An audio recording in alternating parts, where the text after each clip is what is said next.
Claves de la semana. Seguimiento de noticias internacionales elaborado por CESCI.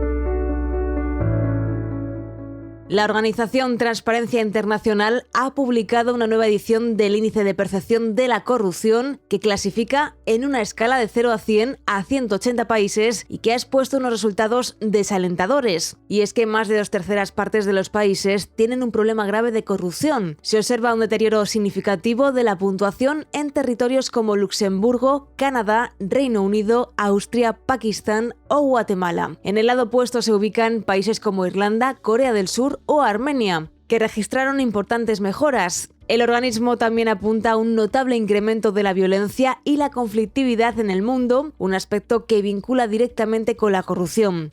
La malversación o el uso indebido de fondos públicos debilita la figura de las instituciones y dificulta su labor de asegurar la vigencia del Estado de Derecho y de protección ciudadana, lo que a su vez mina la confianza de la población en el Estado y las instituciones que lo representan. Y continuamos con Latinoamérica, donde el gobierno nicaragüense ha sorprendido al mundo al liberar y exiliar a 222 presos políticos a Estados Unidos. La decisión, tomada el pasado 9 de febrero, fue bienvenida por el secretario de Estado Antony Blinken, quien señaló que abre la puerta al diálogo entre ambos países y que marca un paso constructivo para abordar los abusos contra los derechos humanos en el país centroamericano. Tras ordenar la liberación, la Asamblea Nacional de Nicaragua, controlada por el oficialismo, aprobó de manera exprés una reforma constitucional que despoja a los exiliados de la nacionalidad por considerarlos traidores a la patria por la supuesta violación de la Ley de Defensa de los Derechos de Pueblo a la independencia, soberanía y la autodeterminación para la paz. Entre los liberados hay exdirigentes sandinistas, líderes políticos opositores y estudiantes encarcelados. El obispo Rolando Álvarez, una de las voces más críticas con el régimen de Ortega, rechazó subir al avión y ha sido trasladado a una cárcel conocida como El Chipote. Juan Sebastián Chamorro, empresario y aspirante a la presidencia, ha calificado la liberación de presos políticos como un milagro y ha expresado su agradecimiento a Estados Unidos por acogerlos. Se desconocen los motivos que han impulsado a Daniel Ortega a ordenar la liberación masiva, aunque las organizaciones opositoras apuntan que el régimen está asfixiado por las sanciones impuestas por la Casa Blanca. Como se recordará, Nicaragua vive una profunda crisis política desde el año 2018, cuando se produjo una gran ola de protestas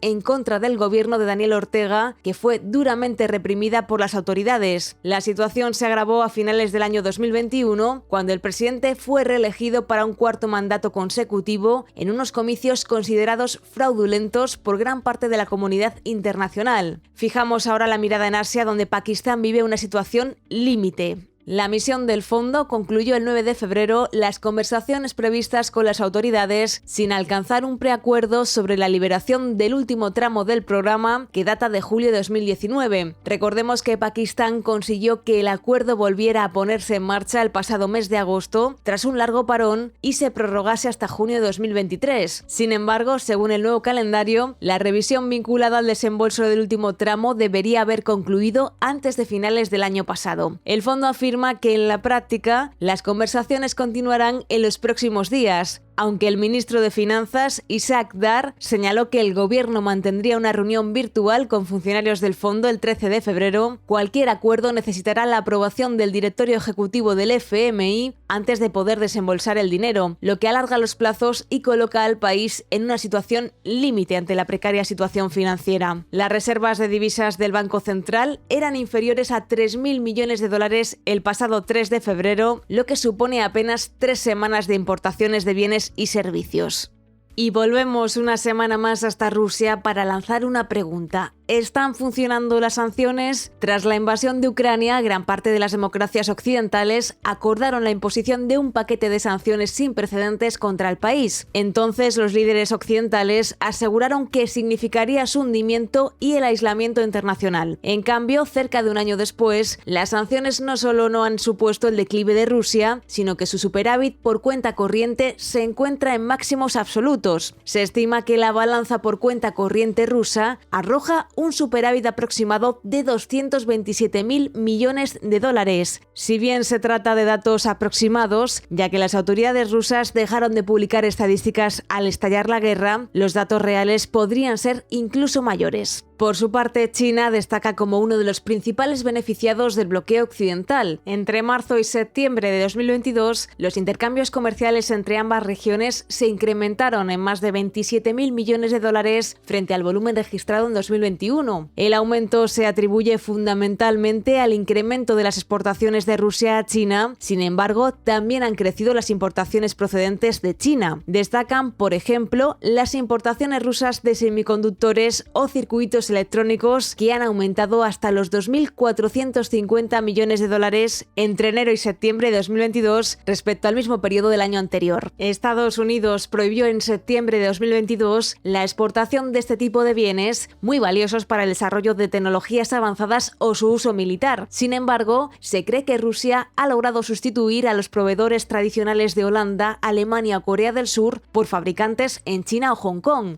Se observa, por lo tanto, que los esfuerzos occidentales por castigar y aislar al país euroasiático no están logrando los resultados esperados. Por otro lado, Moscú ha anunciado que a partir de marzo recortará la producción de crudo en 500.000 barriles por día, el equivalente al 5% de su producción total. Se trata de una medida que las autoridades rusas venían adelantando desde diciembre, cuando entró en vigor el tope al precio del crudo acordado por el G7. Recordemos que entonces los países limitaron a $60 por barril el precio del crudo ruso que se transporta por mar, amenazando a las empresas aseguradoras con la imposición de sanciones si cubrían operaciones por un importe superior. De forma paralela, la Unión Europea impuso el embargo al crudo ruso, lo que obligó a Rusia a reorientar su producción hacia los países asiáticos, fundamentalmente India y China, como únicos clientes. Desde entonces, los precios del crudo de los Urales han oscilado por debajo de los $60 por barril, por lo que no se ha traspasado el tope ni se ha visto cómo se ejecutarían las sanciones. Si bien el incremento de las exportaciones de hidrocarburos en 2022, junto con la caída de las importaciones, ha disparado el superávit por cuenta corriente del país, los bajos precios que el crudo viene registrando en los últimos meses han mellado las cuentas públicas, que cayeron en déficit el pasado enero. El recorte de la producción anunciado por Rusia pretende, de acuerdo a fuentes gubernamentales, restaurar las relaciones de mercado. En realidad, se debe a que Moscú necesita que los precios repunten para continuar financiando la guerra en Ucrania y equilibrar su presupuesto, calculado en base a una cotización de $70 por barril. También podría deberse a que no puede mantener el nivel de producción previo, dado que las sanciones occidentales le impiden acceder a la tecnología o maquinaria crítica en la industria petrolera, o quizá se trata de una forma más de recurrir a la energía para agredir al adversario, como ya ocurrió con el gas el pasado verano en Europa. Y nos detenemos ahora en las regiones de Turquía y Siria, donde más de 33.000 personas han muerto tras el devastador terremoto de magnitud 7,8 que sacudió la región el pasado 6 de febrero. El número de fallecidos en Turquía supera los 29.600,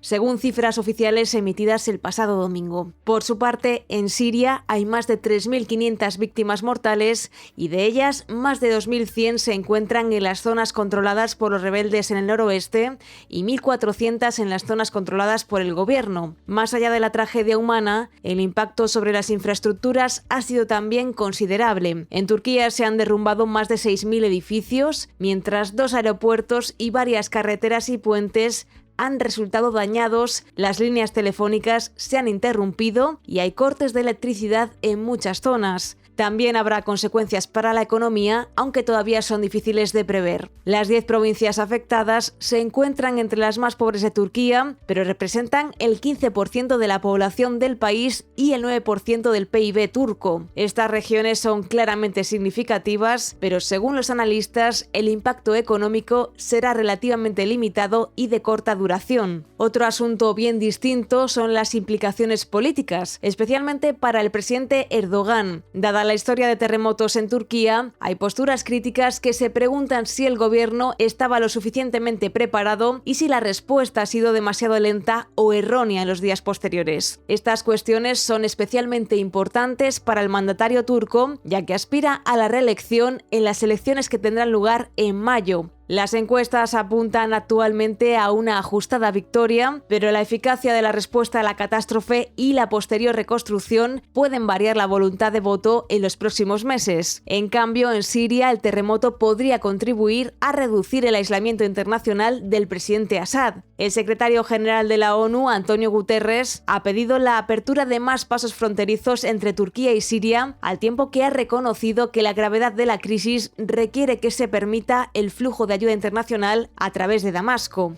Continuamos con África y la caótica puesta en circulación de los billetes de Naira en Nigeria, que ha provocado una preocupante escasez de dinero en efectivo. Como se recordará, el gobierno inició un controvertido plan de desmonetización por el que se ordenó la sustitución de todos los billetes de mayor denominación por una nueva versión, con el fin de luchar contra la falsificación, entre otros motivos. No obstante, la implementación del plan ha sido deficiente y muchas entidades bancarias no han podido satisfacer la demanda de la nueva divisa. En Nigeria, el uso del efectivo es mayoritario y gran parte de la población no tiene acceso al sistema bancario, por lo que muchos habitantes se enfrentaban a perder sus ahorros. Inicialmente, se estableció el 31 de enero como último día en el que los antiguos billetes de Naira eran legales, pero las dificultades a las que se han enfrentado los nigerianos para obtener los nuevos diseños han provocado que la Corte Suprema haya suspendido de forma cautelar ese plazo límite. Esta decisión responde a un recurso presentado por los gobernadores de 3 estados del norte del país que alertaban de que sus regiones estaban al borde de la anarquía y del parón económico que ello supone. Los 3 políticos pertenecen al partido gobernante, el APC, lo que señala también un cisma en la formación oficialista. Esta crisis se desarrolla a escasas semanas de las elecciones presidenciales que se celebrarán el próximo 25 de febrero y en las que se escogerá al reemplazo del impopular presidente Muhammadu Buhari, que agota así los 2 mandatos que permite la Constitución de Nigeria. La campaña electoral ha estado plagada de fuertes acusaciones y los sondeos no señalan un claro ganador. Además de los candidatos del APC y el Partido Democrático del Pueblo, los 2 partidos dominantes en la política nigeriana, destaca la popularidad de Peter Obi, del Partido Laborista. La participación ciudadana en los comicios, tradicionalmente baja, será un factor determinante en el resultado. Y finalizamos las claves de hoy en Reino Unido. La economía británica evitó la recesión técnica en el último trimestre de 2022, cuando el crecimiento se estancó en el 0%, tras la contracción del 0,2% registrada en el trimestre anterior. Aunque hablamos de una mejora frente a los malos resultados que se esperaban, se trata de un desempeño más que decepcionante que se suma a la mala situación en la que se encuentra el país. Reino Unido es la única economía del G7 que aún no ha recuperado los niveles de actividad previos a la pandemia y no se espera que lo haga en 2023. De hecho, las distintas previsiones sobre la economía británica garantizan una contracción de la actividad de entre el 0,3 y el 0,4% este año.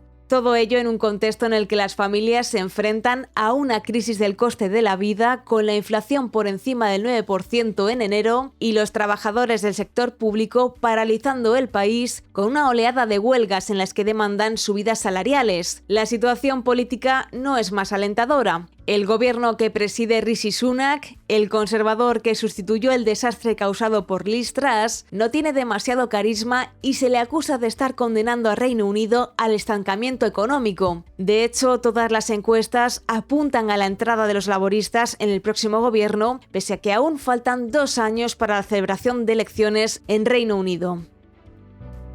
Y aquí termina nuestro repaso semanal a la actualidad internacional. No olvides que puedes consultar estas y muchas otras noticias en las claves publicadas cada martes en el apartado Comunicación de nuestra web www.cesce.com.